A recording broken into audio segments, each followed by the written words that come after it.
menggantung nasib jutaan PRT.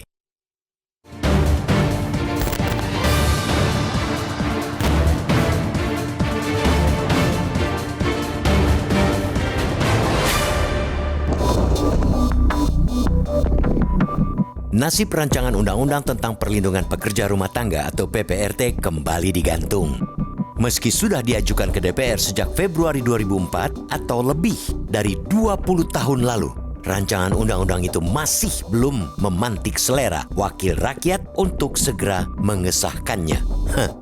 Bayangkan, 20 tahun lamanya rancangan undang-undang itu digantung tanpa kejelasan. Padahal tanpa adanya aturan yang mengatur tentang PRT, negeri ini bak menjalankan perbudakan di zaman modern. Teramat memalukan tentunya bagi sebuah bangsa yang menganut nilai hidup kemanusiaan yang adil dan beradab.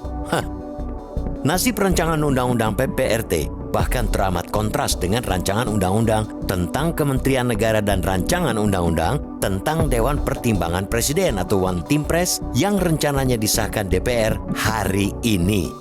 Kedua rancangan undang-undang itu dibahas dalam tempo sesingkat-singkatnya supaya dapat segera disahkan.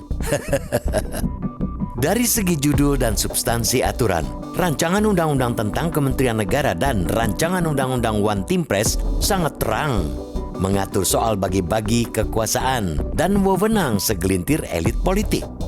Adapun rancangan undang-undang PPRT, aturan itu menyangkut hajat hidup masyarakat bawah yang jumlahnya mencapai jutaan dari Sabang sampai Merauke. Bagi DPR yang diisi oleh para elit politik, rancangan undang-undang Kementerian Negara dan rancangan undang-undang One Team Press jelas menyangkut kepentingan pribadi dan kelompoknya masing-masing. Karena itu, bagi mereka, dua rancangan undang-undang itu teramat penting untuk segera disahkan. Apalagi masa jabatan anggota DPR periode ini akan segera berakhir dalam hitungan hari. Keberlangsungan mendapat porsi kue kekuasaan di masa mendatang jauh lebih penting ketimbang nasib jutaan pekerja rumah tangga atau PRT itu.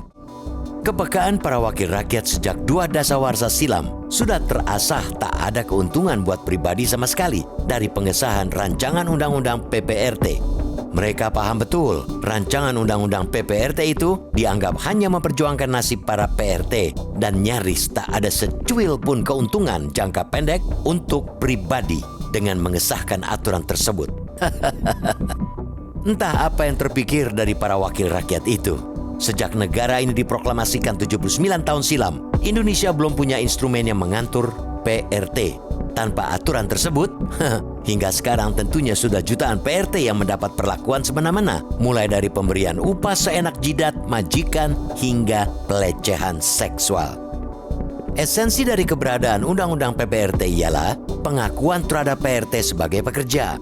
Pengakuan itu akan memungkinkan PRT memiliki perlindungan hukum untuk membicarakan status kerja, keselamatan kerja, dan pengaturan upah. Jaringan Nasional Advokasi Pekerja Rumah Tangga atau JALA PRT mencatat, sejak 2021 sampai Februari 2024, terdapat 3.308 kasus kekerasan yang dialami PRT. Para korban rata-rata mengalami multi kekerasan, mulai dari psikis, fisik, ekonomi, hingga perdagangan manusia. Berdasarkan catatan JALA PRT pula, saat ini ada 5 juta PRT yang mayoritas perempuan. Ketiadaan payung hukum yang menaungi profesi PRT membuat mereka tak punya banyak pilihan selain bergantung pada nasib baik. Negara lewat Komisi Nasional Hak Asasi Manusia atau Komnas HAM sejatinya telah mengidentifikasi sejumlah persoalan dasar PRT di Indonesia. Pertama, ketiadaan pengakuan PRT sebagai pekerja. Kedua, perspektif stigmatisasi yang merendahkan PRT.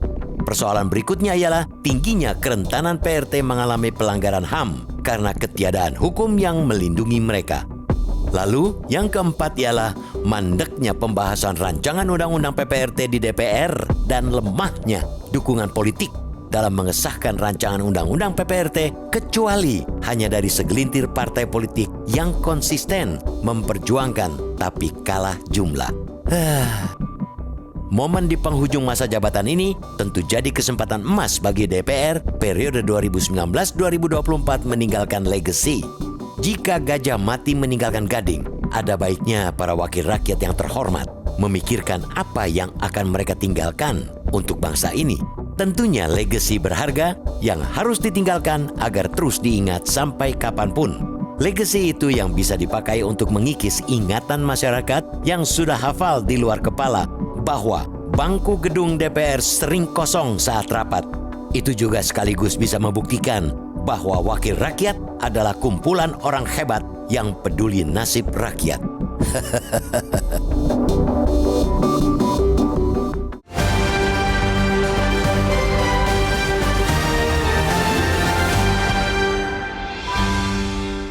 Jelajahi cara baru mendapatkan informasi. Download Metro TV Extend sekarang.